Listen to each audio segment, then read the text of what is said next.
How are we all? We're doing really well. Welcome to AFL Season Daily. We are going to be taking you through every weekday, what is going on in the AFL. We have got a big show for you planned. Welcome everyone. Can't wait to go through all the confirmed deals, all the dodgy rumours, all that. Welcome Anthony, Kate, Chills, Lanny, Sean, and boy, how you doing? The Copeland medal on as well for you, mate, as well. So you'll be doing the big live wires. Shiny Blue, good day, mate. How you doing? My mic sounds choppy. Choppy. Is that better? There you are. Is that better? Tell me that. Is that better? Let me know if that's better. It had automatically synced to my off-board mic. There you are. How are we all doing? Welcome, everyone. Hope we're doing well. So we've got loads. My boy, a two. Happy birthday for the other day. Shadow Light, how are we all? So let's smack into it. Sexy new graphics you'll see with the thumbnails this week. We have been going crazy. We've been going crazy with a little bit of graphic design. Who says old men can't learn new shit? Faz, how you doing, my friend? So we have got the first deal, cab off the rank. Jack Silvani, cult figure at the Blues, has left to go to Saints. Carlton walk away with pick 19, though, which is an absolute huge dub. The way I always like to look at these compensation picks, chat, is if you offered me pick 19 and he had a 5-year deal, would I accept that? So that's how I always like to weigh them up. Pick 19, I'd do it all day long. But what are Saints getting? They're getting a guy who this year played 13 games, AFL ranking 9.2, contested marks 1.3, 16 metres gained, score launches 1 and a bit, intercepts 6 marks, 83% win rate, one-on-one, spoils 5.4, 2.7 ground ball gets, and disposal efficiency quite good, 76%.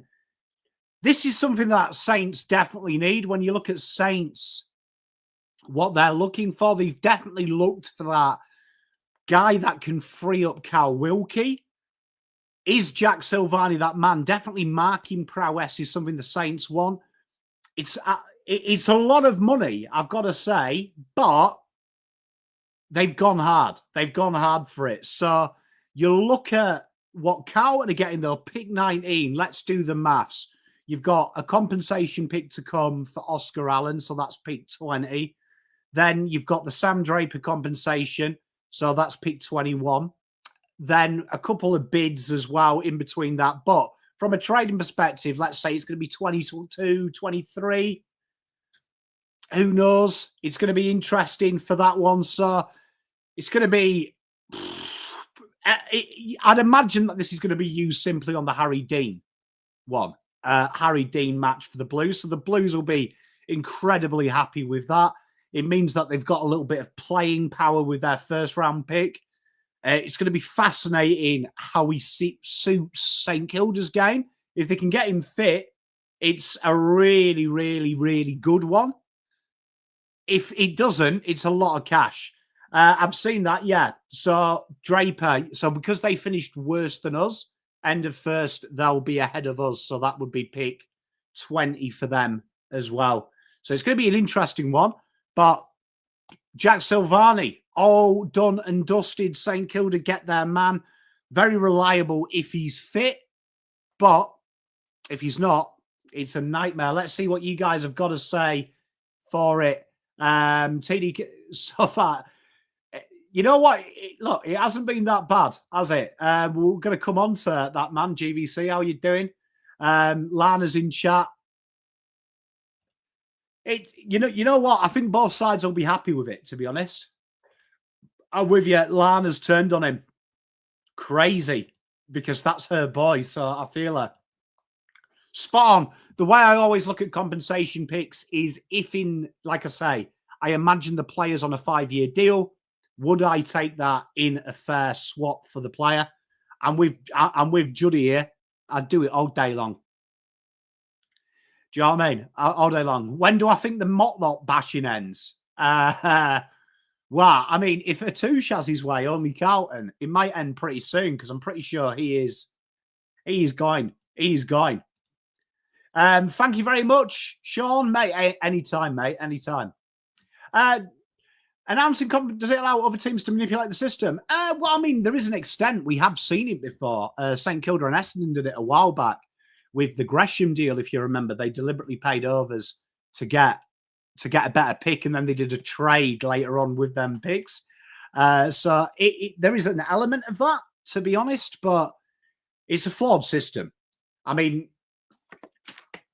look, I'm the only honest person in the world because I hate compensation picks. So even though my team's benefited from it, I think it should be a true free agency. Once you lose a player, you lose a player. We go on to the next big one, though. Thomas de Koning. All right. Thomas de Koning, pick 9 is his draft compensation. And he's had a fairly, you'd say, about where you'd expect. I think he could have been a little bit better, to be honest. But AFL rating of 11.5, 22 games. He's 26 years old, 9.5 contested possessions. Ground ball very strong for a ruckman, 3.6. 2.5 of them loose balls. 2.6 post clearance, 6.8 first possessions. He takes it on his own. Clearance is 4.4, marks 3.3. Hits outs to advantage just around the 30%, and score launches 2.9. All right, it's crazy. It's crazy. Sean, mate, unfortunately, if I pick a favourite player, they genuinely get delisted within 24 months. So don't want to do it. But Tom de Koning, he goes there. Now, obviously, pick 9 is a very important one with the talk that Saints have offered their first-round pick to Flanders. That means Carlton's options of a bid match from anyone else for Harry Dean could be really, really interesting there. Because when you look at it, the Eagles won't bid on him, Richmond won't bid on him, Essendon won't bid on him because Rosa is trying to do the damage, repair the damage that Dodoro did. Gold Coast, then Saints. Hawthorn would probably be the only risk, but considering that they've got loads of key defenders, it is customary in the AFL that when you do bid on an NGA, it's a player that you are going to acquire via position. Could be interesting what Carlton do. Could be. So it's going to be fascinating what they do. But for Saints, they've got the man that they've wanted. Again, we've talked about Saints. They want a bit of aerial prowess, a bit of mobility. The big question for me, and this is to Saints fans and Carlton fans, do you think that there's a massive gap between Rowan Marshall and Tom de Koning, in your opinion? Do you think there's a big difference between him and Rowan? I don't think there is the contract there. If I'm being honest, impartial, like genuinely, I don't care. I think Tom de Koning's a very good acquisition for St Kilda, but I don't feel in my heart of hearts that there is 1.8 million's worth gap between him. See, I agree with Albert. I think he's a better pure ruckman. I think TDK is better around the ground, but it's going to be interesting. Well, I mean, this is interesting, Carey Dell. Pick 9. Players that ring the bell there is, if you believe what people are saying, Josh Lindsay's slipping. I can't see it because he's the best kick in the draft, but some draft boards have got him around there. Lockie Doverston is my boy this draft. Literally the best small forward in the draft. He is another level good. He's like the Wizards, so I'm very excited about that potential acquisition. I do think Carlton will trade it and use it in a deal, to be honest. I think that will be used in a deal. I think Carlton will have, like, I see some of you talking about Cody Walker.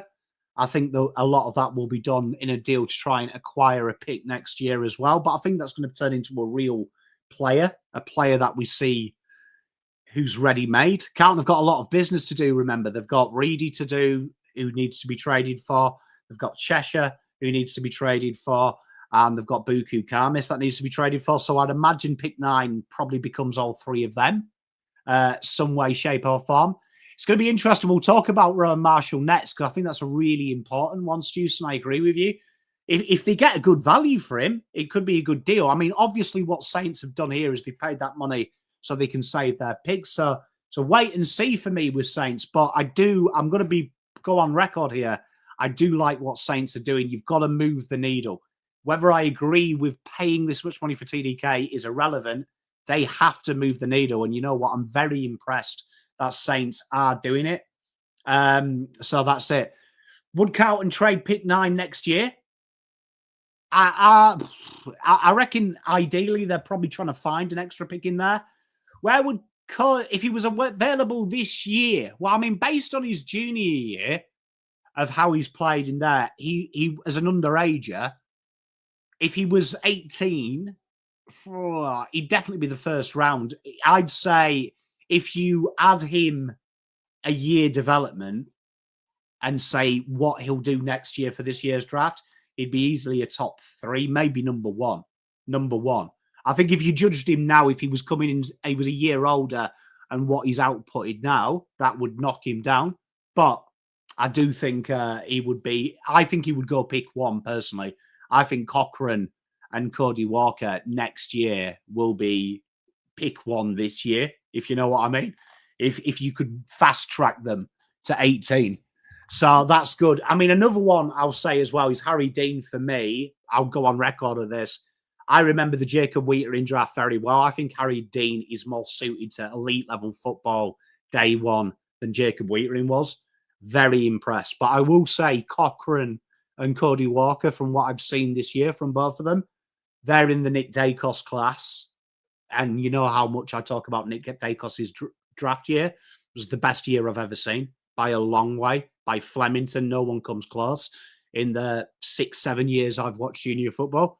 So Cody and Cochrane are in another level, are in that level. G'day, Woody. How you doing? How you doing? I agree, Titan, mate. Look, you've got to move the needle. You've got to move the needle. You've got to move the needle.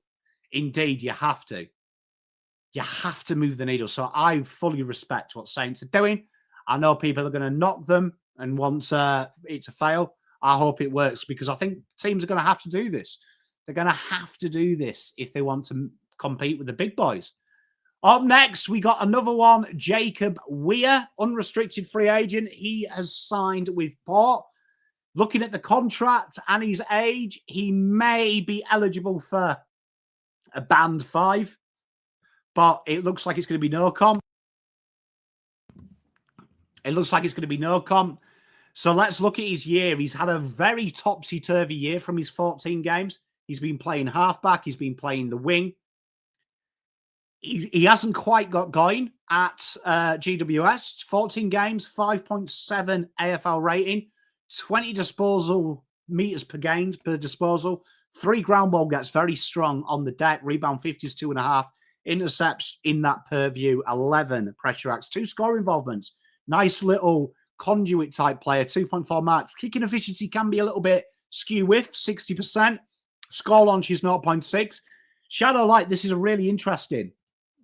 Right now, with them getting rid of Burton and players like that, and they've said that they want to play a younger player, I do find it fascinating they've got Weir. I think he's going to be used as a wingman, which seems to be quite common for teams rebuilding or in transition using an older player.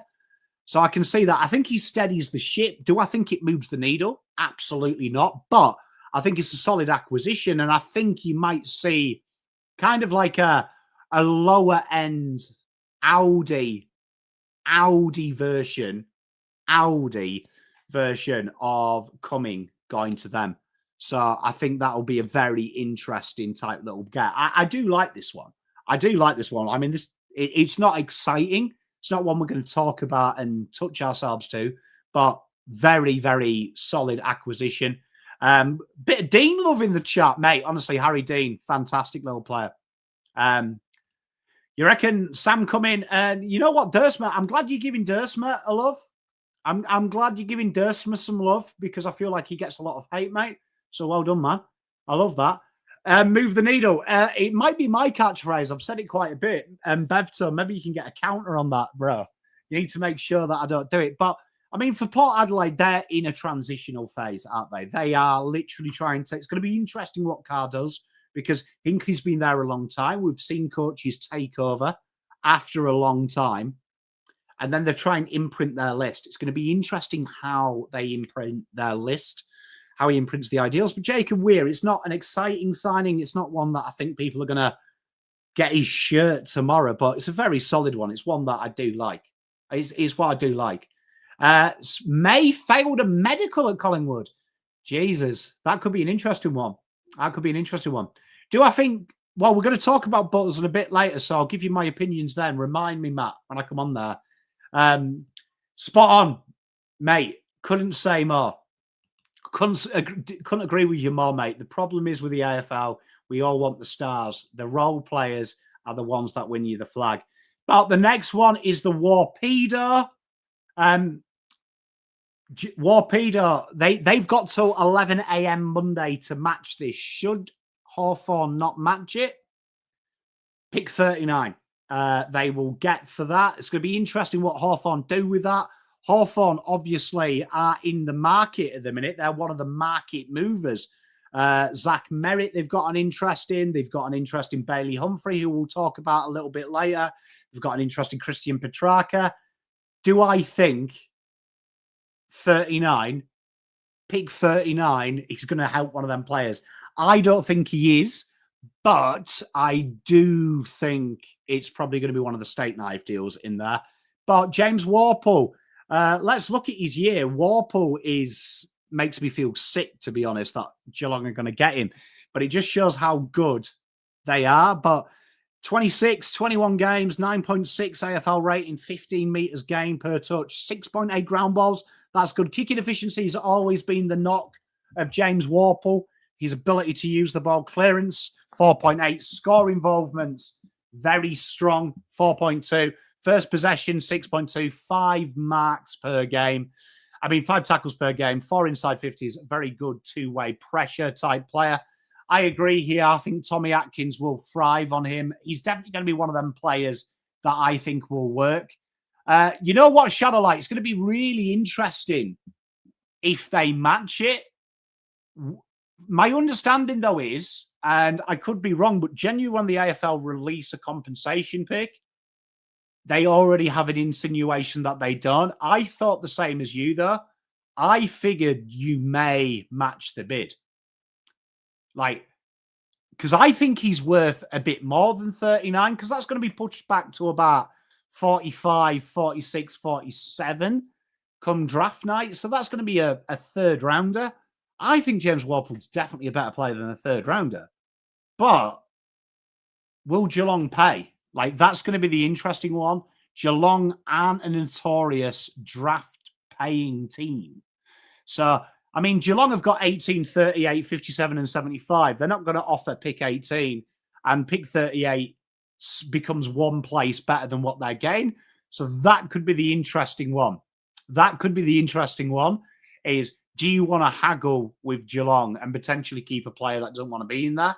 That's going to be really interesting what Hawthorn do. 2 Warpers. Jesus, are you saying Walsh is going? We're going to come on to Bailey. Are we going to come on to Bailey in a bit, mate? Don't worry. Don't worry. Is he worth more than Kennedy was? It's an interesting one, this one, Stewson, because I think the argument you'd have with Kennedy is Carlton never played him in the right role, did they? Right? So I think when you were bidding on him, because it was pick 28, it was pick 38, wasn't it? From memory, wasn't it? Pick 40, pick 38. Can someone, let's check. Kennedy, 38. So pick 38. It was pick 38 last year. I would say Worpel is more of a guarantee than Kennedy in the terms of at least Worpel's going to play that role in the system at Geelong.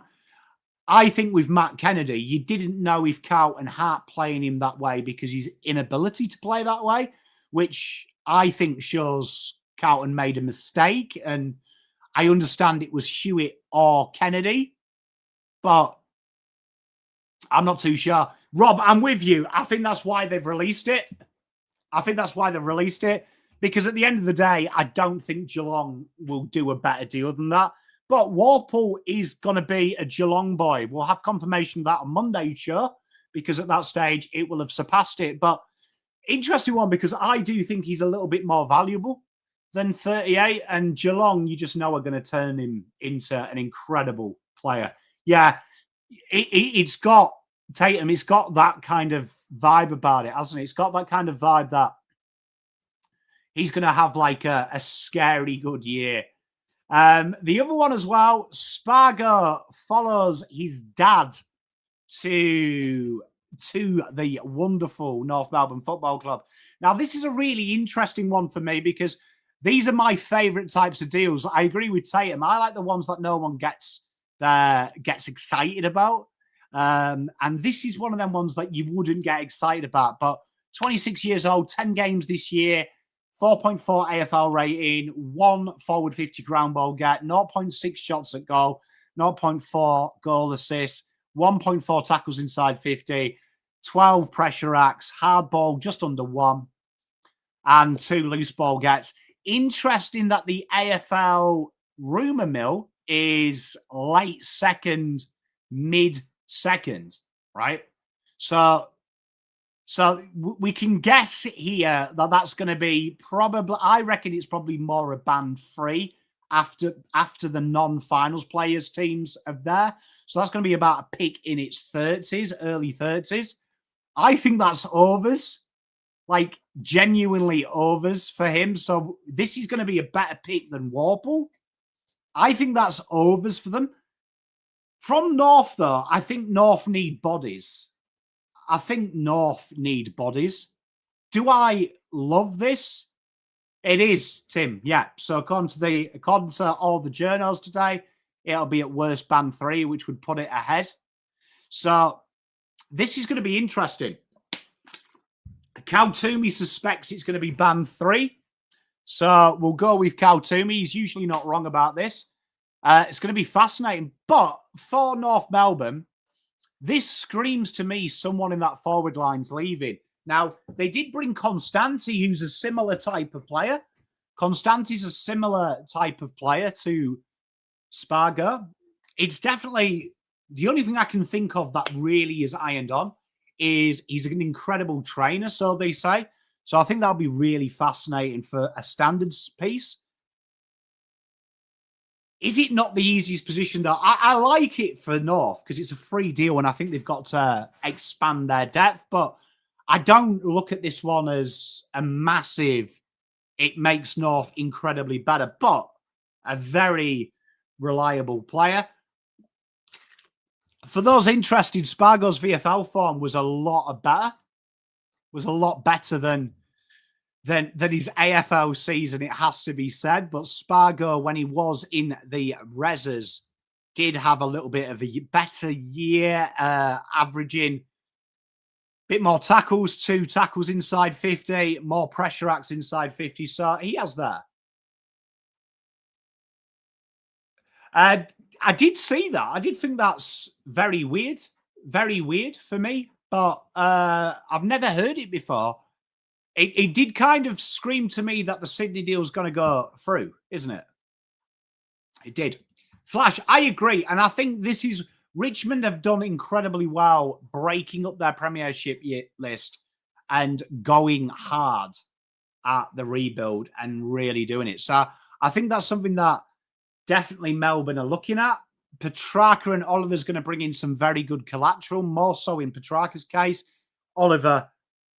In Oliver's case, Petrarca's case, because Oliver's 700K. So you'd imagine they'll get a bit of a better deal for that, but it's going to be interesting. It's going to be interesting. Would I take pick 8 Hayward in the future first? You see, for that to work, pick 8 and pick 9 would have to be like a Bailey Humphrey, who we'll come on to. So the only way that would work, in my opinion, is if you've already told me who that is. So if 8 and 9, you're telling me Cody Walker's a guarantee next year, I get Bailey Humphrey, and with the change from them deals, I get the 4 guys we're linked to. I'd maybe think about it. It depends where I view that future first. I've got a horrible feeling that future first is bad. What top pick do I feel? You know what? I'm actually thinking Cooper Duff Tyler is the one that slides in my projections. I could be wrong, though, but that's who I do think Lindsay, the noises he's dropped, so that's true. I'm shocked Sharp is out of some people's top 3 because I like consistency. So I'm surprised. I think a lot has been said about his dynamicness and how he's a bully of juniors. I think he's totally wrong because I think he can do exactly. He's shown he can do that when he steps up to the senior level. Sandford is the toughest state league in Australia. So he doesn't look out of place in the Sandford. He'll handle the AFL well. So it's going to be interesting. But yeah, you see, that's my problem. Next year is going to be compromised as well. So that's going to be an interesting one. Tatum, it's what I always say. So the cheat code of the AFL draft is you perform in champs or you perform the last 4 to 5 weeks of the season. And that's what Roby did. He's come from nowhere. He's definitely a first-round selection. His bolt has. I can see it. And his story makes it even more interesting because obviously a year ago he wasn't anywhere. So that says to you that he can grind. But it's going to be interesting. We do need 2 first-rounders. So the AFL haven't confirmed the rules yet. That is one of the confirmed rules there. To make your bid matches, must be 2 picks. So Carlton would need 2 first. I can't see Cochrane and Walker going pick 1 and pick 2, though. The reason being, I don't think they'll go 1 and 2 is because of the match. So I don't do it. I agree, Tatum. It's just the way the AFL goes, mate, with the draft. Unfortunately, if you're good the last 8 weeks, it's bad. It's bad. You know what, Rift? I'm a big Harley Barker boy. Big South Australian closet fan here. Then we've got the big one. Bailey Humphrey, the Humph Peter. PommyInOz royalty, one of the first people we've interviewed that is subject of trade requests, right? AFL trade requests. I'm looking forward to this because I've been waiting for one of my boys to come. Ison, he's a better version of Ashton Moyer, and I love Ashton Moyer. Very untapped talent. I don't want to go too much in case someone bid matches him. But at the minute, he's got concrete links to Carlton, Collingwood, Melbourne, and Hawthorn. Sam Mitchell has met with him in May. I have no idea how much Sam Mitchell spends on coffee. I reckon if he was tax investigated, he's got a lot of receipts on coffees, which might not be legit. This is a really intriguing one, because this has kind of come out of nowhere. Speculated, obviously, were when Carlton were linked with Curnow going to there. He was one of the dream gets. What are you getting with Bailey Humphrey, though? Let's have a look at the Baz Dog. 21 years old, 23 games this year, 11.5, played incredibly good finals, 20 disposals meters gained, 6.5 ground ball gets, 53 kicking efficiency, 2.6 clearances, 5.9 score involvements, 2.8 first possessions, 4 tackles, 3 inside 50s, 17.5. 17.5 pressure axe. So this guy has been incredibly strong. He was my boy when he was at Gippsland Power. He became Gold Coast boy. His eyes lit up if you watch the interview with me when we talked about this gentleman coming to Carlton. I alluded to it in our draft interview with him. He's a blue bagger from birth as well. Very interesting, these 4 teams lined up with him. So he instantly moves the needle for Carlton without using that phrase too much. Carlton, they win a lot of the ball. One of the worst sides at doing anything with it. He'd instantly make that better for Carlton. He's definitely that link between midfield and forward. He's definitely what Elijah Hollands was meant to be. He's better than Elijah Hollands at that. And he's shown that he can do it in quarters without much. If you watch my video early, we did a video on Christian Petrarca and him. He's beating Christian Petrarca in nearly every metric at the same age. More importantly, defensively. Now, it's going to be interesting because if he's not included in the Kerno deal, how much would you want for him? I'd say this is easily 2 firsts, isn't it, chat? Like, what are you thinking? What would you value him? If I was selling him, which I wouldn't, I'm going to make a full caveat. I wouldn't want to sell him, but if I am, 2 firsts, isn't it? It's 2 firsts straight away off the bat. But I will say this, if what I think a big part, I agree, Juddy. No way. Oh, I think he is. I think he is. He's a very good footballer. I would say part of this deal here would be subject to if you could accommodate Petrarca. So I think if Carlton, Collingwood and Hawthorn involved in this deal can offer Gold Coast something that guarantees Parker, and Gold Coast are very short. He's very short at the minute of points for the players they've got. So they've got Bo Adensol, Dylan Patterson, and Zeke Hewland, who are all top 25 players. Jai Murray and Colby Coulson are definitely going to be taken as well. I think Jai Murray might be taken in the top 40. So they're quite a few points away from getting this done. And they've got players to buy. Jamara looks like a lock, and they're looking at another player. This is going to be a fascinating one for me because I think it actually depreciates what Gold Coast can ask for, because Gold Coast, and we always say this every year, everyone argues with it, when you've got NGAs, that lowers what you ask for in a trade because the priority is that bid will be eaten up anyway. So you've got to look at it this way.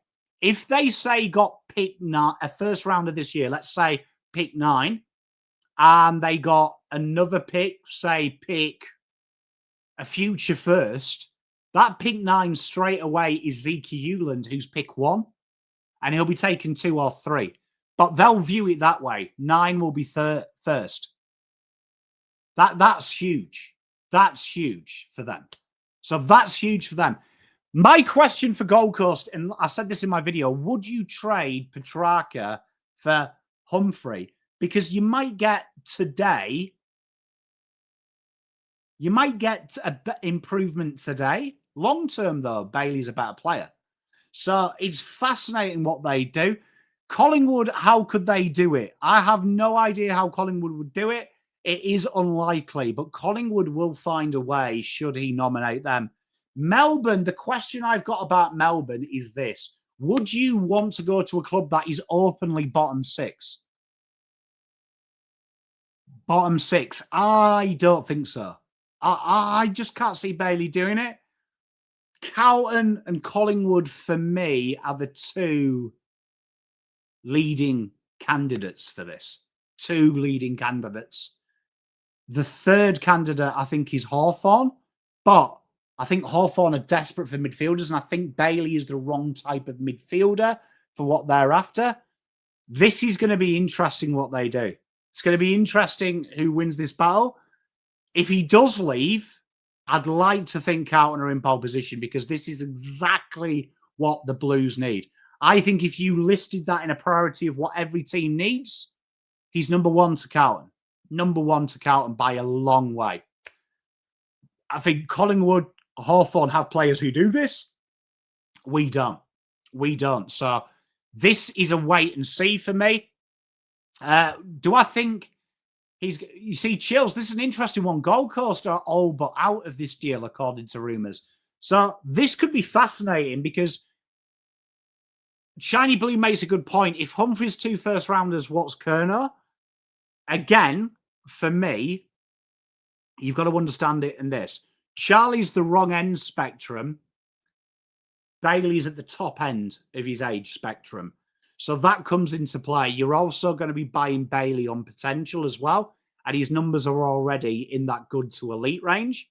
Charlie, statistically, he'll stay the same or get worse. He's at his prime. So then you've also got to add in what both sides want out of this deal. So you can guess from Carlton's lens, this is why I say Carlton's value is important. If Charlie Curnow is sold for whatever it does, whatever it takes for Bailey and the other players we're linked with, I think Carlton do it. I think if you give an offer to Carlton for Charlie Curnow that secures Bailey Humphrey, Cody Walker next year, and the 4 guys they're linked with, I think Carlton do it 9 times out of 10 and see that as a lateral win because they've sold an investment, but they've made their list better. It's a Russian roulette thing, but it'll be interesting. Yeah, definitely, Sean. Definitely, mate. Definitely. It's going to be interesting, Quinton. Definitely interesting, Quinton. I think it's going to be interesting. So what that deal looks like, I don't know what Gold Coast. Now, old Gold Coast definitely would undersell Bailey. I like to think Gold Coast aren't stupid and they don't undersell him. I hope they undersell him, but I've got a feeling that they'll ask for something. But Bailey, great kid. I can't recommend Bailey enough. An absolute lovely human being, like one of my favorite human beings that I've ever interviewed on this show. Genuine legend of a footballer. I agree. Cheers, Shiny Blue, mate. Look, you see, that's the way I look at it. And I think Gold Coast and Carlton are in the same boat. Whatever they get, does it bring everyone in? I think they do it. It's going to be interesting what they ask for, though. I dread to think. But the other guy that is on there, and I'd like to give a shout out to Tom Morris, because 3 hours after my video when I made a joke for about GWS might be the secret third club, turns out GWS are the front runners for Clayton Oliver.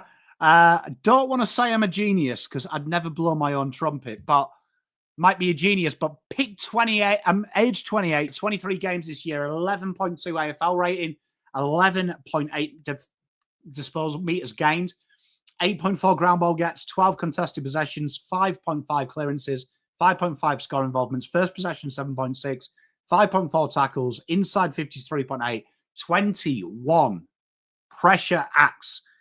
Interesting. So the reason I suggested GWS is I look at the success Rao and Anderson have, because they've got guys that will come and do the dirty work. When I look at GWS, I feel like Tom Green is pigeonholed to do that. He reminds me a lot of Patrick Cripps 2017, 2016, where he's forced to do all the grunt work, which I don't think is good for him because I think he's such a talented footballer elsewhere. This would allow Green to be a little bit more impactful ahead of the ball, which I think he's got.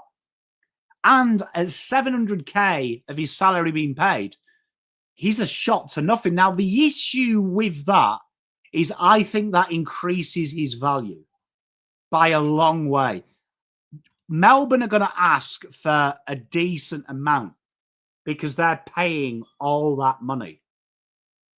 So that's how it works in the AFL. If you're paying the cap, you're getting a higher pick. Sean, we know they do. And spot on, mate. How many midfielders does GWS need?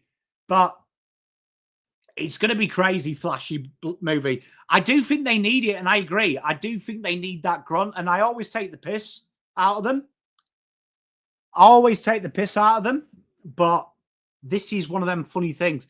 Now, Geelong, I can see it, but I think Warple is kind of a hybrid version of Clayton Oliver, probably more suited to them. Hawthorn, I would say this is priority number 5 for Hawthorn. I think Hawthorn are looking for a little bit of dynamism in this role, where Clayton Oliver's more old school, win the ball, give it out. This will be interesting. I agree with you. Now, this is where maybe they come in and say, let's have a go. You don't have to do that. It would lower it. But when you look at what GWS have, they have 12, 30, 32. Now, they've got Jim Houston and Riley Hamilton, who I want you to look out for in the draft.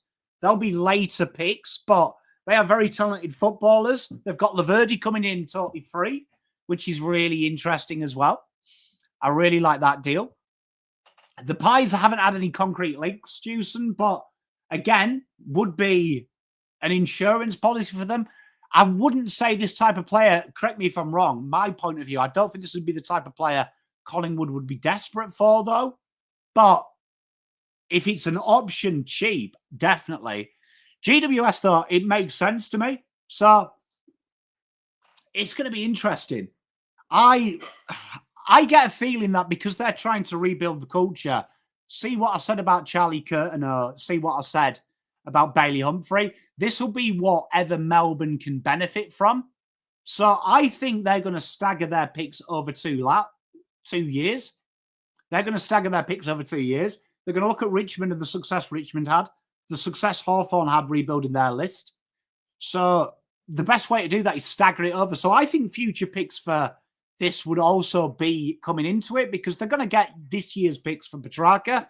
So this is a fascinating one. This is a real watch, this.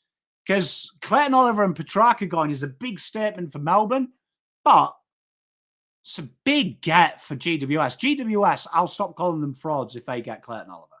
I definitely will. Let's catch up with some chat. Cow Toomey, these guys really do a great job to look. Spot on, Shiny Blue. They do love a little bit of Cow Toomey. Spot on. Hey, Matt, they've done it before, bro. They've done it before. Rift, you asked a question. What do I think about him not winning the 2K and Lindsay not part? It definitely affects. You know what that says to me, though, right? We've seen it a few times, Rift, in the AFL draft. I wonder if there's a bit of draft manipulation going on next year. I wonder this year. A little bit there of a little bit of someone knows something and someone's maybe putting an ear. I know the official messaging is there's a slight injury, but who knows? Could Gold Coast land Petrarca and Charlie? I think they could. You've got to remember they've got a lot of picks to use this year. So they've got this year and then 2 lots of futures. So I do think you're going to see some sides go big. Gold Coast obviously don't have to worry about that 2 in 4 years. So they're going to do this because they've got Zeke Hewland this year. They're going to have about 3 picks inside the first round this year. So they're going to be totally fine. I reckon you're going to see a lot of wins, a lot of futures being used by them, which is going to be interesting. Tatum, I think Carlton win. I agree. Charlie's not on their priority, but I do think they can go everyone. I do think Gold Coast will be incredibly active. What do I think of Lee Adams joining? I thought it was interesting that they've moved Tim Clark to stoppage and set up. Look, am I excited about Patch Adams joining the Blues? I am not majorly excited, but I am willing to be proven right. I trust Graham Wright. If Graham Wright's seen something and that moves the needle for the Blues, I'll be happy. I agree. I think you'll go a bit younger. That's why I thought Bailey Humphrey makes sense, that rumour, because I think you can fast track it. So that's going to be interesting. Just don't mention Judd, mate. What can Sydney do for Charlie? Well, I mean, looking at Sydney, it's going to be interesting what they do for Charlie. Great question. I think their first round pick has to be there on the table. Their first round pick has to be on the table. I think a future first will do. I reckon you might see them add Florentine as state knives with Haywood and something go back to them, which would be interesting. Probably the aptitude chest, Tayan. Who do I think will get Sam Flanders? I think Saints. Yeah, I'm with Juddy here. I think Saints get him. I think he goes to Saints. I know there's rumours Essendon are in front for him. Great get for Essendon, but I don't think it's true. I don't think it's true. I really don't. I just can't see Sam Flanders when he's got an opportunity to play for teams, albeit not guaranteed to play finals. I do think that would be a big question mark. Up next, we've got Jai Sarong trade option, and the WA clubs are being reported as ahead of the queue. Fremantle, definite favourites to sign him. West Coast not far behind. There is loose links with Jai Sarong at North Melbourne, and Essendon have looked at him, but the talk is Sarong wants to go back to WA. And Jai Sarong, very strong VFL season, won the VFL Player of the Year for them, named in the All-Australian VFL side. Very strong season as well, about a 10 rating when you look at the AFL ratings roughly for VFL, which is strong. Contested possessions, 1. Disposals, he racked up the ball. Elite use this year. That's something that is big, big, big. 81% disposal efficiency, 5.6 intercepts, 7 marks, contested, 1. Strong rebounds and kicking efficiency. He's got a very nice boot on him. This is going to be very interesting where he goes, and also what the offer will be for Jai Sarong. So it's going to be interesting. Now, Cal Toomey says he favours Fremantle. I think that might be because his brother plays for them there. And we know the AFL loves a brother, don't we? So that's going to be it. But that's Cal Toomey did report today that they were leading the way, Fremantle. I think you do get them. They're good. They're good acquisitions. They're really, really good acquisitions for your team. Very good acquisitions. So this is going to be an interesting one because he's highly rated. Now, Hawthorn have gone as far to say that they want to keep him, which is interesting. But he is a required player. He is a non-contracted free agent, which means you have to trade for him. It's going to be fascinating where Jai Sarong goes. So does he want to go back to WA is the big question, right? Now, Hawthorn, this at the middle of the year, trialled him up the ground on the wing, right? Which is really fascinating, which then would bring in West Coast, who do like that marking option playing high half back. Your one reservation with West Coast would be all the players they've got. They've got similar types of players, maybe not at the output level of Jai Sarong, but they are good players. They are very solid players. Then the other option you've got,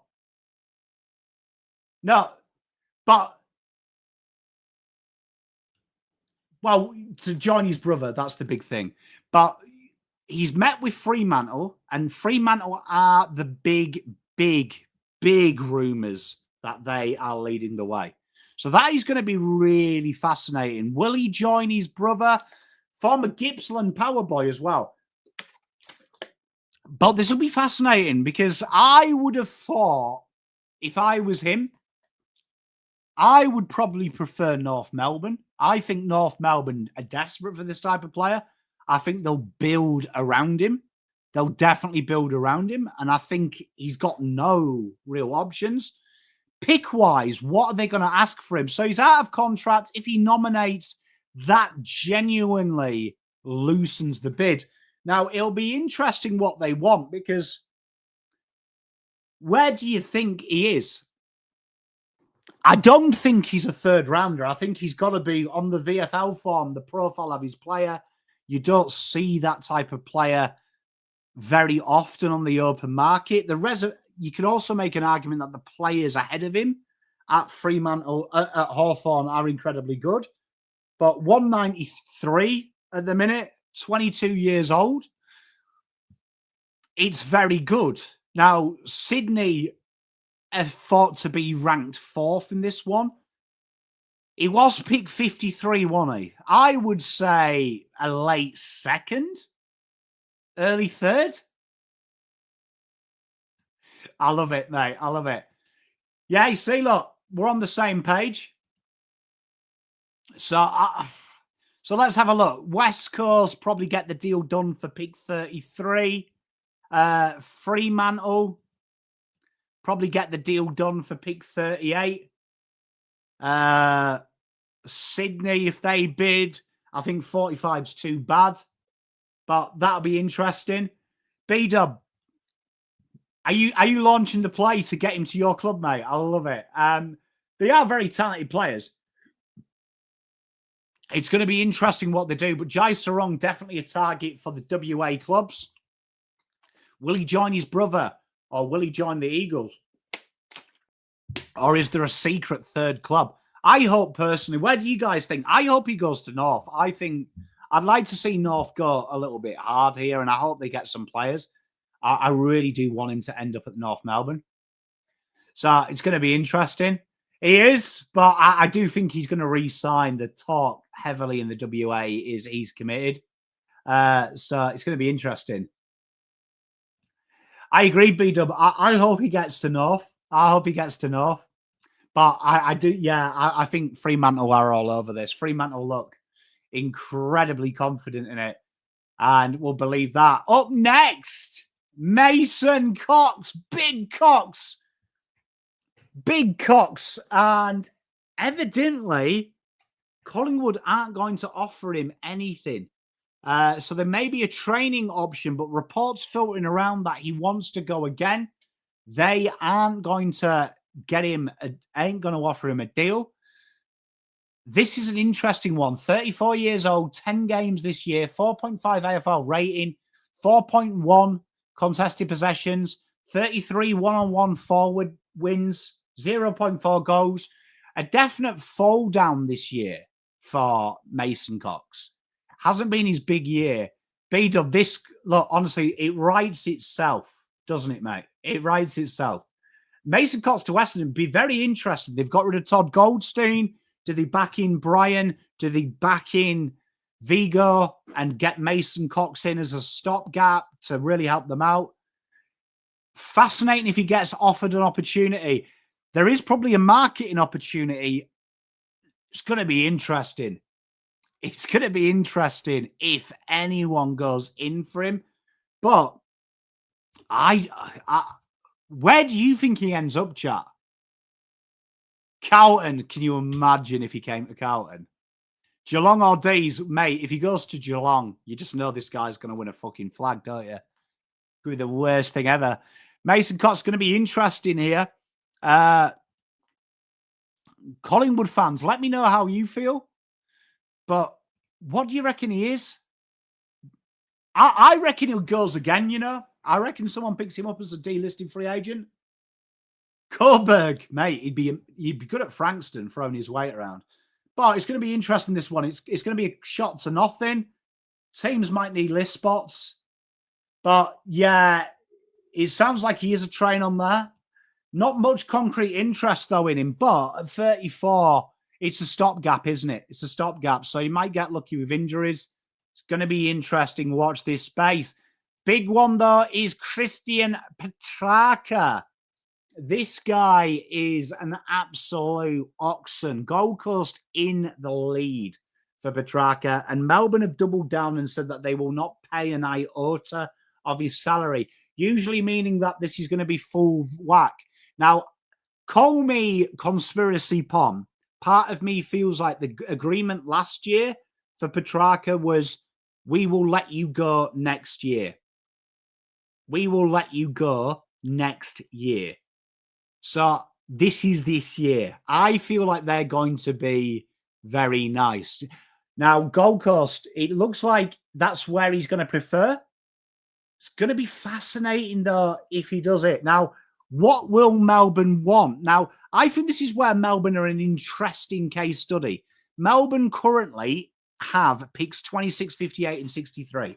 And there is a lot of players that I feel like they need in this draft. G'day, Shane. How are you, mate? I hope your health's treating you well, mate. Great to see him. Adelaide, hey, be a great option. Now, I would say here that if I look at what Melbourne want in this draft, I think Lindsay would be a definite option for Melbourne. If they're getting rid of mids, Dyson Sharp would definitely be in the conversation. Sam Cumming would be in the conversation. Ollie Greaves looks like a Melbourne player as well. So I think the conversation with Gold Coast has to be pick 6 as a starting point, surely. Has to be. Has to be. Has to be around that mark. Hey, mate, how are you doing, Raina? I hope you're doing well. Has to be something around that. Because I think Pig 6 is flat and they do it. It'll be interesting if I think they break 6 down. I genuinely think Gold Coast breaks 6 down there to try and get away from that Zeke Euland. But this is going to be a great one to do. Because if I'm Melbourne, I'm asking for pick 6 while Gold Coast have got it. Spot on, B-Dub. While they've got that in their hands, 6 is my starting point. Fascinating if Carlton do the freeway trade. Vizzy Blue, good thinking you could do. What would you pay for Tracker? Let's just take out everything. What would you do for Tracker? Because I think there'll be an agreement there from Melbourne that they ain't going to hold him to ransom. Worty, can you imagine? Can you imagine? I think this as well, mate. I think this as well. I mean, I think 9 and 20 for Petrarca is interesting. Look, I've always wanted Petrarca at Carlton. Look, I've always wanted it. I think him doing pasta sauce at Carlton, match made in heaven. Interesting if there's a 3-way trade. If they want to give us Bailey Humphrey, that'd be good. I mean, the only problem is Carlton coming in this. Melbourne want Humphrey. Don't mind that, Chills. Yeah, when we're live for this, Damien, this is going to happen. I'm looking forward to that. He could be. Hey, mate. You could argue he's lost value. I still think he's a top player, though. He's a top player.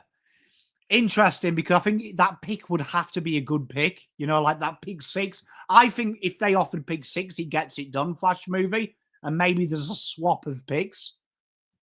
I think that's a really good pick. Could be the new Silvani. I'd like him. I'd like him at Carlton, mate. I'd like him. If it was cheap, I would do. Talking about midfielders on their way out, it is the season of captains not getting any love. Not getting any love. And Jack Steele is being told that he's going to step down from the captaincy and seek pastures new. I would say West Coast are definitely the favourites for Jack Steele. Now, I've got a question for you guys in chat. Do you think St Kilda publicly saying he is free to seek pastures new creates a situation where if you're West Coast, you're asking for Liam Ryan for Jack Steele? Do you not feel like they vicariously increased the asking price of Liam Ryan by doing that? Because I think they wanted Jack Steele, and it was quite open they were looking at Jack Steele.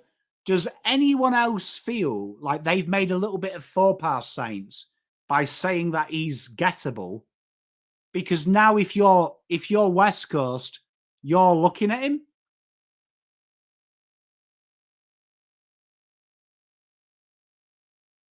I don't know where this Zach Bailey hate comes from. I don't know. These vicious rumours are going round when no one can say where I've done it. Steele to Hawks. Mitchell has a coffee with captains, mate. You could do. Hawks getting merit. They'll miss out on Petrarca now. That could be interesting. But do you feel if you're West Coast now, you're asking for it? You're including this in the Liam Ryan deal, and you're trying to get him a little bit cheaper?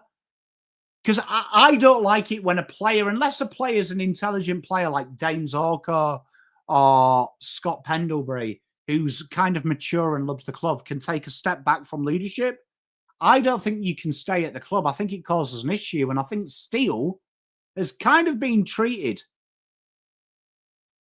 a little bit mistreated. Oh, that guy was an idiot, though. That guy evidently doesn't understand. I said Zach Merritt. I don't rate him. But if my accent says Merritt and Bailey are the same, do you know what I mean? I can't educate. Some people can't be educated. But do you not think if you're, what would you think that would look at? Liam Ryan Liam Ryan and Steele, what do you think? What's the make weight? Let's just say West Coast call them up now. We want Liam Ryan. We want Liam Ryan. They respond and say, we want Jack Steele. What do you think of the make weights in that deal? Because I think Liam Ryan is incredibly valuable. Is incredibly valuable.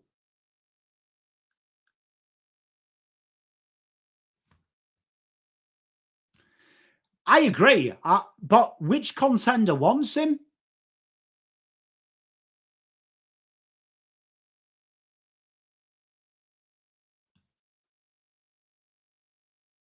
Like, which contender wants him? You see, I actually think Ryan's a little bit more valuable.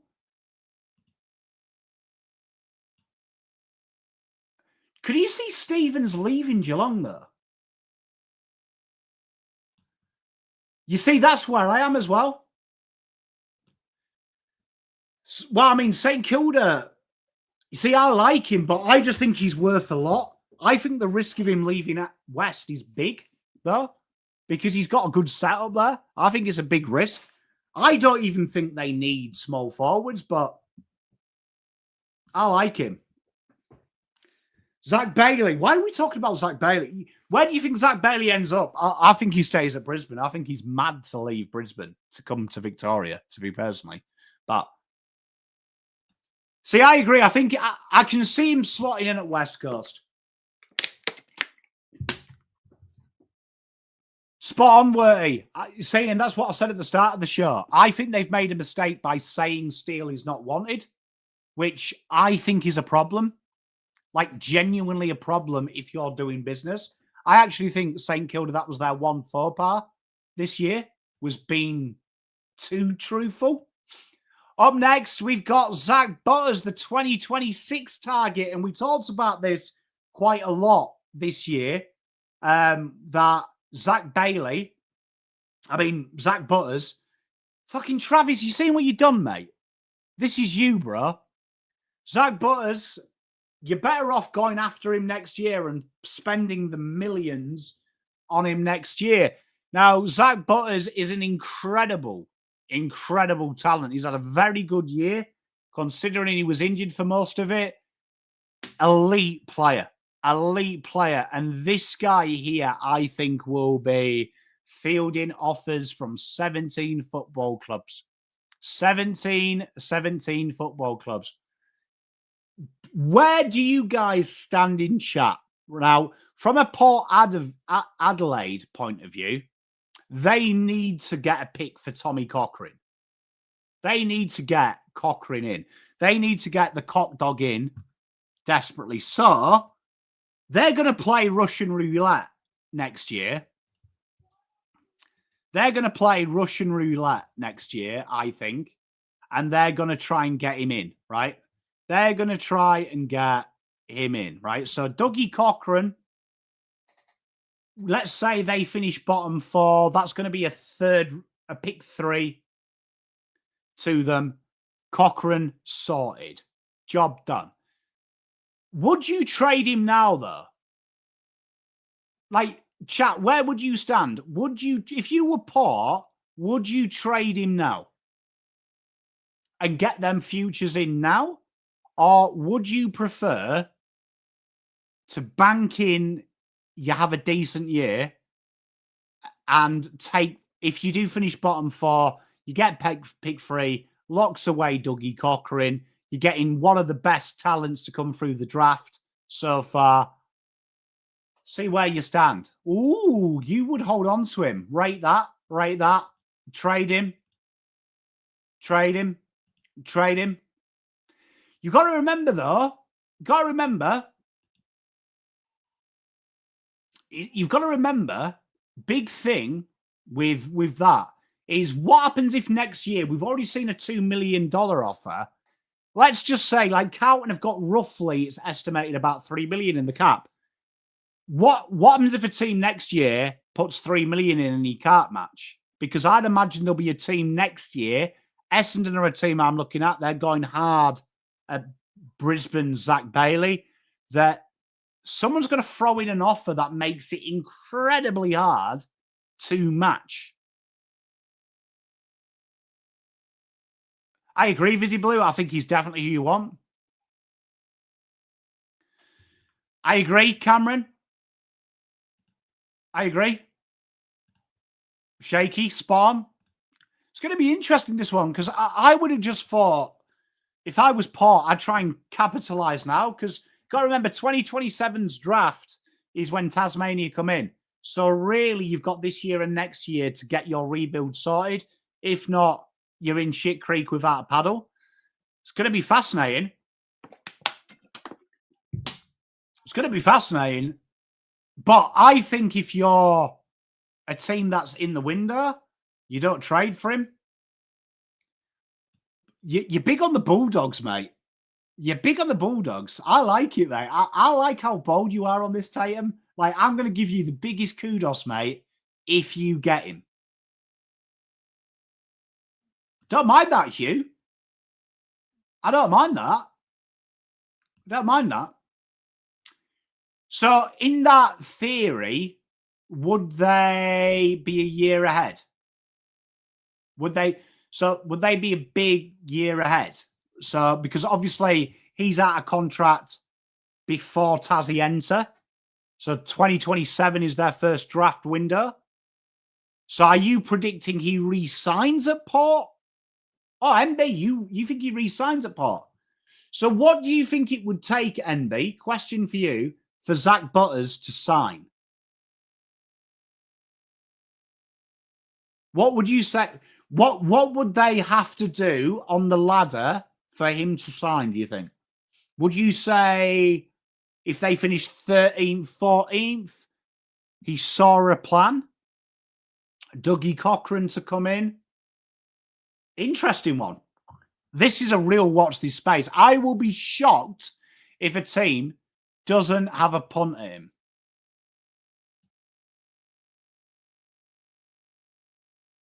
You know what? I might be one of the few Blues fans, Tatum, that don't want Zach Butters. With our makeup of our midfield, I actually don't see the point of it. Cody Walker coming in with Jagger, I think it's a lot of mids. I'm not a big fan of it. I'd have a go at him for free, but I wouldn't trade for him. So I agree. I don't... You know, when you say it's a family thing, is that like a family thing that he wants to stay at Port? Their family want to stay at Port? Or have you got any intel of where he wants to go?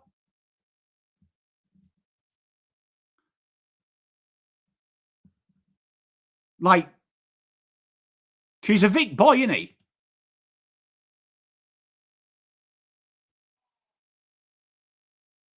Like, he's a Vic boy, so, like, family thing, just elaborate on that. I'm not putting you on the spot. I'm a big fan. But would he, like, when you say family thing, what, do they want him to stay?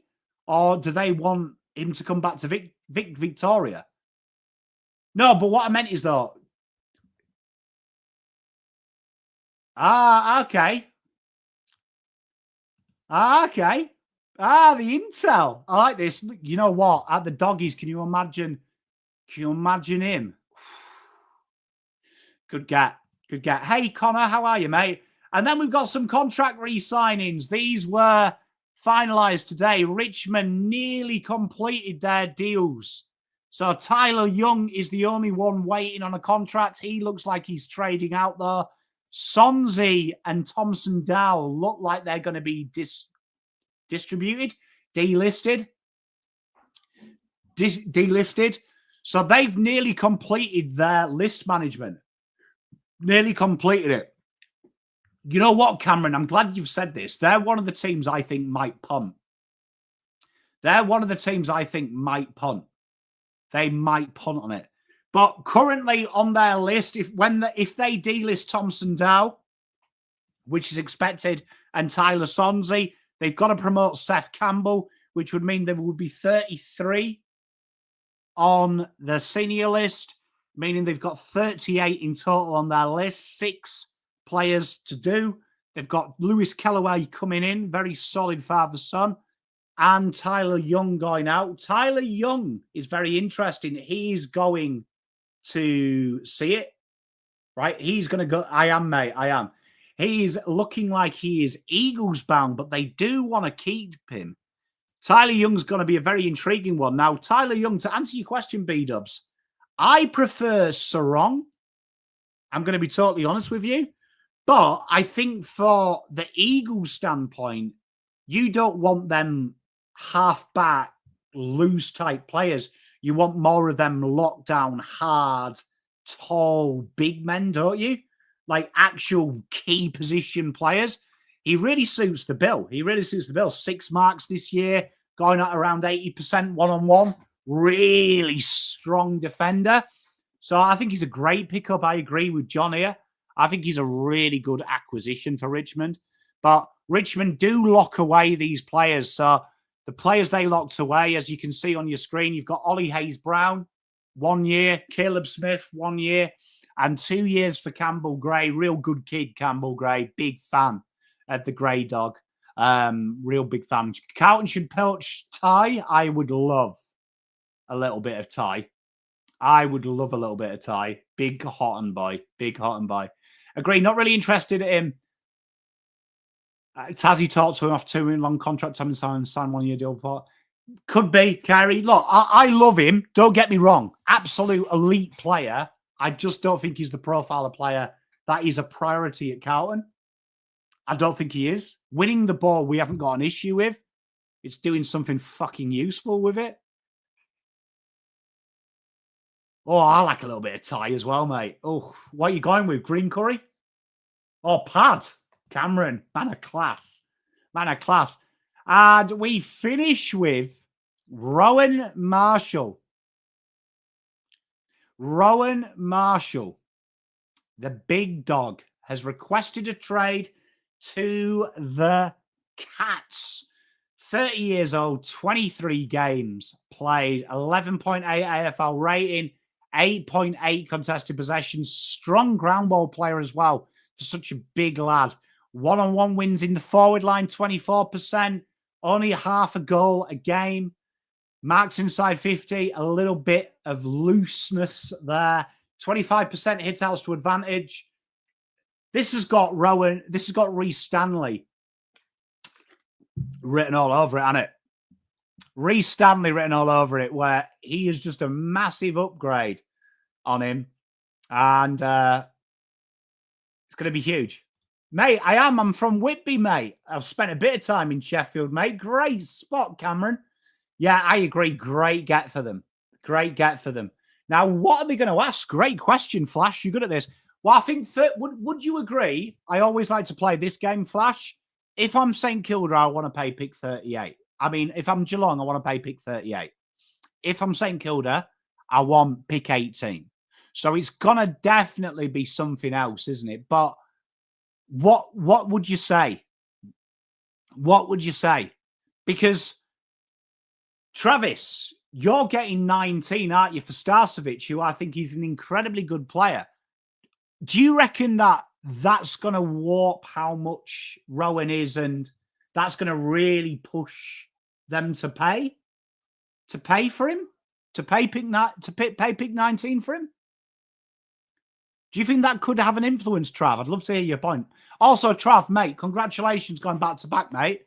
As you see, if you watch the grand final, I was cheering you guys home, mate. Cheering you guys home. So I hope you give me a bit of love for that, mate. Because you reckon I hate the Lions, and I don't. I have nothing but respect for them. But what do you think? Yeah, I agree. I think it's going to be something like this. Do you reckon it's like pick 19, second coming that?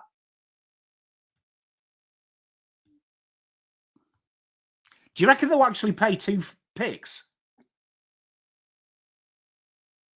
Hey, mate, I love that bit of the Wednesday. So what? So do you actually reckon Geelong would pay 18 and 38? I don't think they would pay it. Unless that's 18, 38 and a second coming back. Wouldn't you say? 18. If they paid 18 and 38, they'd want a second coming back, surely. Happy birthday to your sister. Hey, I love you, Trav, mate. I appreciate you always around, mate. Hey, I want you to know that, mate. Appreciate you, mate. I'm looking forward to getting stuck into your NGAs. I'm a big printable boy. Big printable. But yeah, you see, this is a good one. This is a big one. You see, Worty, that's my issue with it. I don't think they'll value him at that high. I think they break it down.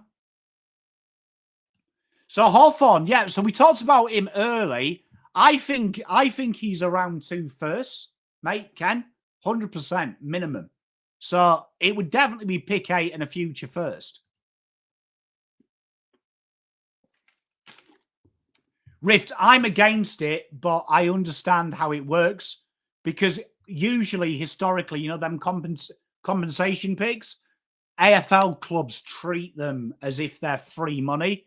So I think Starcevic will go for pick 19. I don't like it for Eagles, but I understand it. I'm surprised.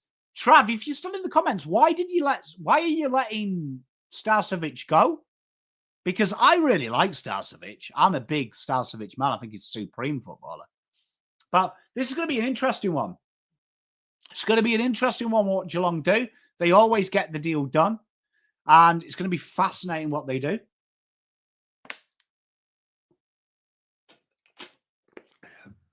Worty, Geelong, worst club to deal with. You know what, though? Rated, how amazing is it that we always laugh at Reece Stanley, but he keeps playing grand finals?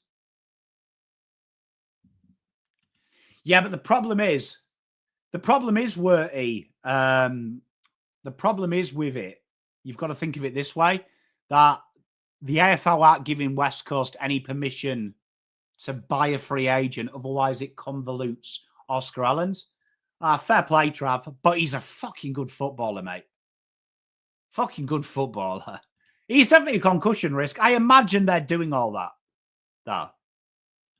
I'd imagine they're doing all that. But, chat, thank you very much. We're going to be doing this every day now, all the way till the trade period.